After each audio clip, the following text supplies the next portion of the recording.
at naniniwala sila na totoong may CCTV. Pwede po pang balikan natin, wag natin i-interrupt para yung gustong magkuha ng video na i-echo nila ay mapanood nila po. Padire-diretso po natin ang play.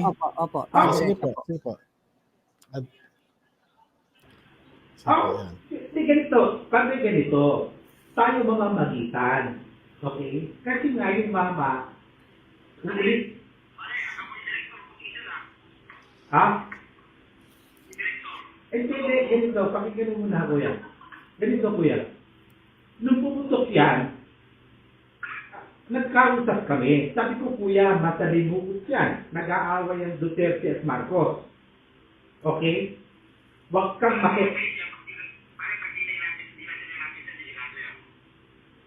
Kaya nga ganito, padre.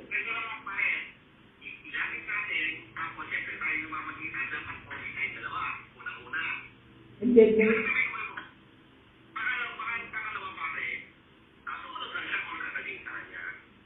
Yung kuya, padre, no? Naiintindihan ko yun. Kaya uulitin ko, padre, yung mama, hindi niya ginusto ang sitwasyon niya. Hindi niya ginusto, padre. Never.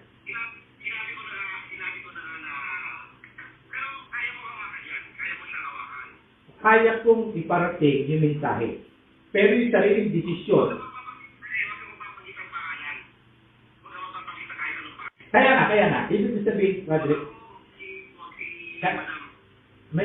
padre, marunong tayong mawak ng informasyon. Ang sinasabi ko, padre, kung ano magiging desisyon niya, sa kanya yun, padre, di ba? Kahit kabubuti niya yun. Siyempre ako, itutuloy ko. Hindi ko papanggitin kung sino yung gustong may mga pangalan na sinasabi mo. Wala akong babanggitin. Ang sinasabi ko, yung solusyon, remedyo, or what, siya magdidesisyon sa sarili niya. Padre, di ba?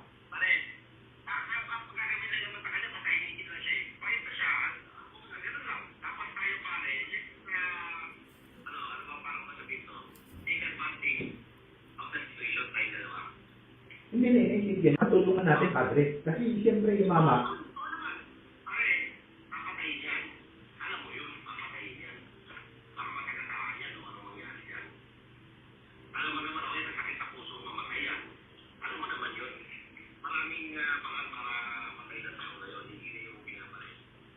sige, gano'n na muna.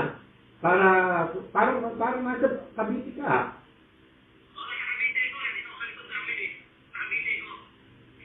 Pati, ano nga, pipintas ha? Pipintas.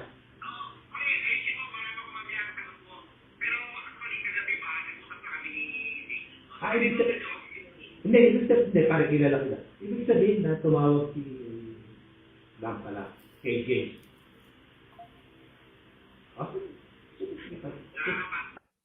Ayan, sir.